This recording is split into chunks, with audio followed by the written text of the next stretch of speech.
Sup Shredders, my name is Logan aka Spiderhands and welcome to an SP Patrons video today that I'm making for Core and Sunday as part of their custom monthly music review. And if we switch over to here, we have ourselves a track on the screen. This is on YouTube. This is from an act named Liang Bo, titled Appear Then Leave, as I understand it. That is the translation of it. And we're going to listen through this track from start to finish. It is part of the Never Change Season 2. Let's go.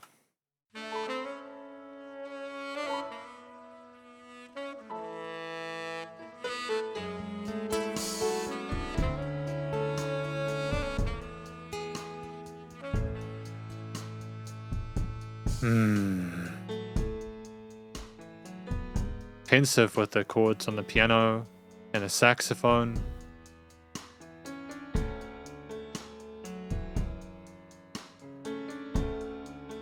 Great 16th note groove on the hi-hats.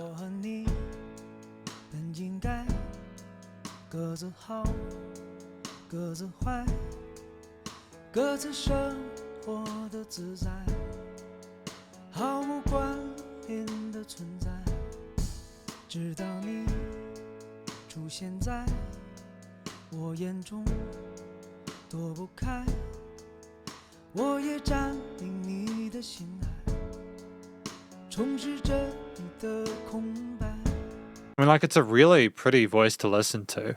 There's a gentleness to it, which I think really works well with the tone of the keys, the softness of the saxophone we had before, the neutral kind of calming guitar ideas as well.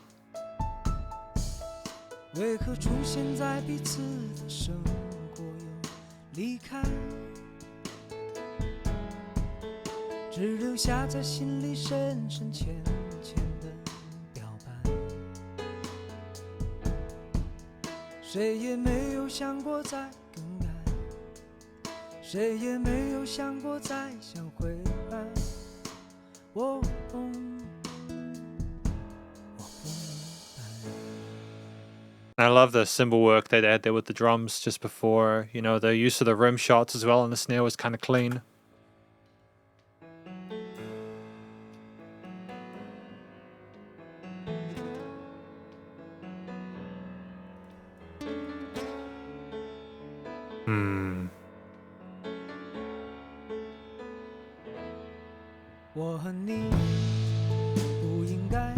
That's a powerful bass tone.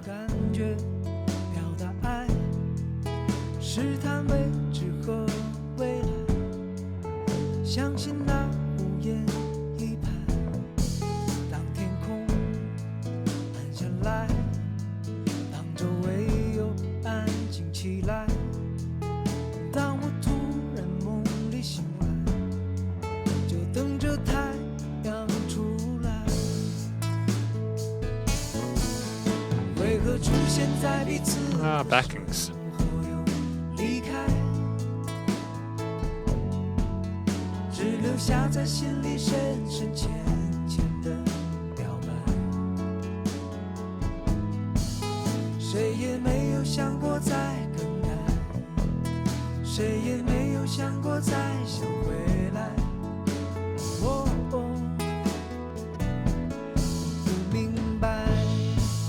I mean, like, the backing vocals were very pretty, and I like how they were surrounding the stereo field there. It made you feel like it was a nice bit of extra development there, a little bit of oomph, not too much so that it was overpowering, but enough to establish a change within the piece and composition itself to let you know that things were moving along. And yeah.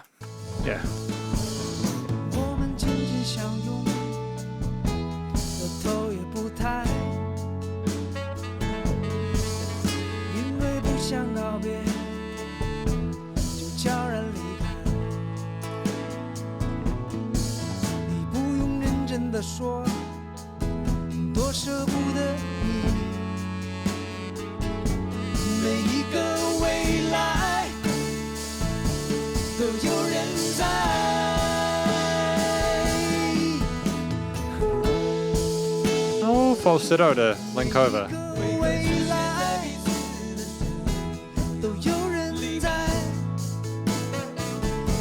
There's like a call and response between the two different vocal sections now.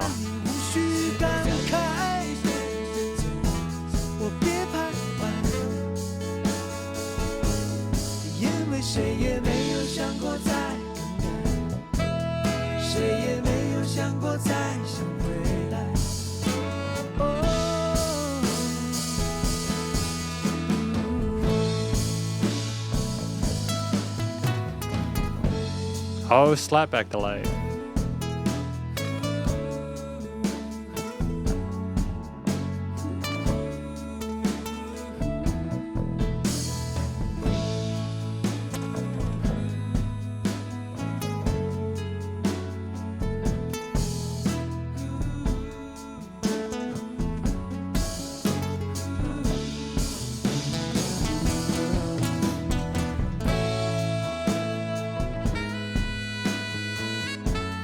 I mean, like, it was just a fantastic guitar solo. It was relatively minimalist.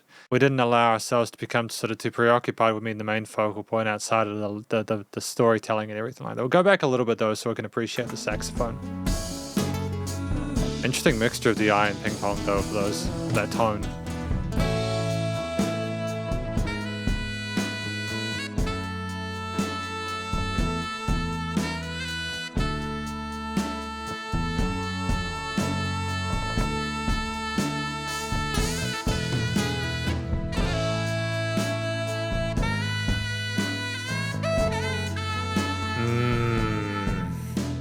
That's got some style to it.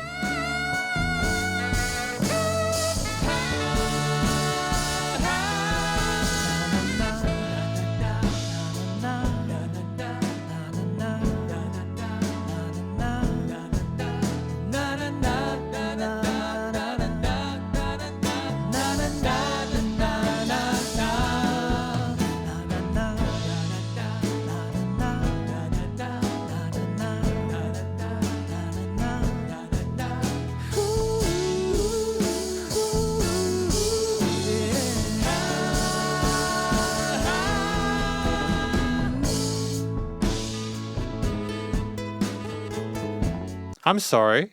Can we go back a little bit? What was on that drum kit?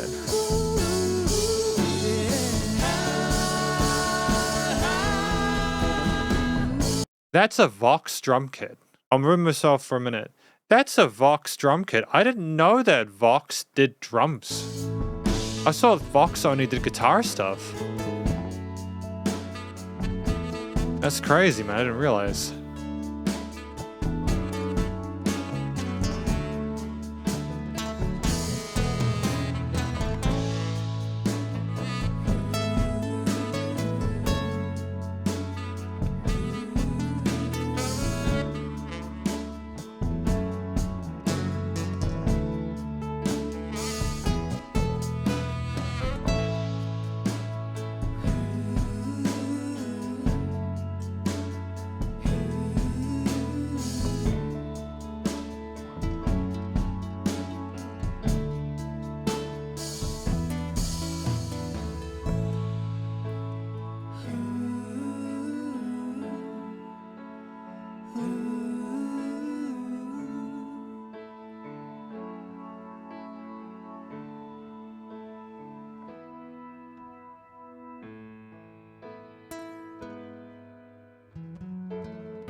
How do I say this? I feel like that was an okay way to end it. It just kind of petered out a bit, didn't it? It just kind of went down with a natural sort of decrescendo. I feel like there was a lot of really good content in this track up until like the saxophone solo, and then like the kind of that part, you know, vocally was great. I just don't know about the end of it. I don't know if we needed it, but I will talk about that more in the conclusion. Because welcome to the conclusion of my review of this track from an act named Liang Bo, titled Appear Then Leave. Where is the man of the hour? There we are. I'll just move myself. There we go. Lovely gentleman on the screen, I think. What is this track about? I'm not sure. I don't have a copy of the lyrics. I assume if we were to take the title at face value, it would be someone being in your life only just to sort of disappear. That could be it. It could be romantically, it could be platonically, it could be someone you want or need, it could be about someone you don't. I'm not sure. There's an ambiguity to it due to the language barrier, but I don't particularly mind that. I don't feel like I got less of an... There was a little bit of legato work there, occasional melodic tails there, a bit of fun ornamental phrasing there, a bit of showmanship occasionally with some really kind of fancy bits, but ultimately I think it was more about getting the words through clearly, harmonizing nicely with the various different elements of the backing instrumentation, and just creating really compelling backing part. It was nice, it was like main theme or main message for the song, should I say, not backing part. It was nice to have that chemistry between himself and the backing members with that and some sort of call and respond vocal parts outside of that. It was a really competent vocal performance. I'm happy with it. The track itself at 7 minutes is long. That's a long piece of music. We had an established theme there which sounded, it kind of went down and then back up and fluctuated in waves there with the note patterns, the bass lines going up and down. We didn't have massive changes or crazy sort of transitions there. There weren't massive textural shifts throughout there. I mean, we did have piano, organs, guitars, bass, and drums and such. We didn't have them all at once, to be fair. What I mean by textural, I suppose, is not literally the textures of the instruments, because there was development and additions of that throughout. It's more that we had a relative sense of polish and restraint with the intensity throughout there. Even if the bass had a really full tone, which had a bit of kind of kick to it, even though, I mean, the drums were gentle, the guy was using brushes. Those were soft hits, mezzo piano, That was exactly what this track needed. I think even if there were some crescendos and things went up there was still a relative sense of sameness with the dynamic, like with the perceived loudness there. There was dynamic range, but I don't think we would have benefited from being more diverse with that. It's just that we didn't really fluctuate too much. Things did gradually go down at the end after coming up from the start, that midpoint being the full part where you had the backing vocals and the various solo sections on the guitar, as well as the saxophone. I suppose to comment, I mean, the transitions between the verses and chorus and stuff like that were fine. It was nice to have two solo sections as well as various instrumental breaks for the guitar and the saxophone parts there. And I did like that part where you had that kind of scatting bit. But beyond that, the end of the track, it genuinely felt like, I don't know if it was necessary. It just seemed like we were trying to, this is going to sound super brutal and I don't mean it like that. I just don't think we needed it. I think the track could have been a minute shorter and we could have just gone down right after the part. We could have just gone down right after that. We'd already had a lot of voicing of the saxophone and guitar parts. We weren't telling any more of the story after that point. It could have been 6 minutes. But anyways, still, it sounded nice. And for people who appreciate the track and really enjoy it, for people for which the song has a very special place, I completely understand why more can be better. It's just for me, with my favorite tracks, if they were played live, I wouldn't want them to be extended because I feel as if that would be potentially adding things that would distract from the original intent. In the same way that I wouldn't want people to, take away stuff. It's why when I went to a Big Day Out back in the day and told we're going to play a Vicarious, they didn't play the big crescendo at the end of the chorus, and it made me very upset, even though I was very high at the time.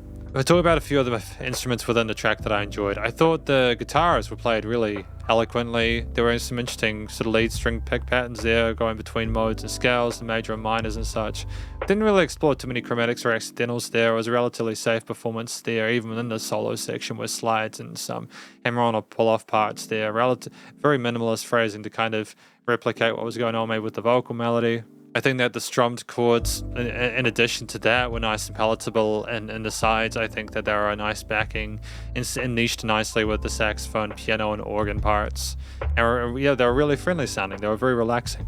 We typically had majors or suspended chords there. We didn't really have a lot of extendeds or anything like that in the harmonies. I don't really think we needed that. The keys, they were nice and poignant. It was nice to have that chordal backing. There wasn't a whole lot of flamboyant stuff going on with either hand. I think it was there to sort of back up the triads and provide more of a ground bed for the vocals to sit on. In a similar way that I think the organ was maybe sort of there to provide a spiritual element there, accenting the higher parts of the frequency spectrum there with an octave above what the piano might have been playing with those chords, as well as the guitars. Making it sound bigger because you've got more sounds in different places niched. But the saxophone for me was my favorite instruments. I liked the fact that we had a bit of flurry and a bit of personality to it. I liked those little kind of those parts where we kind of got a bit flashy with it.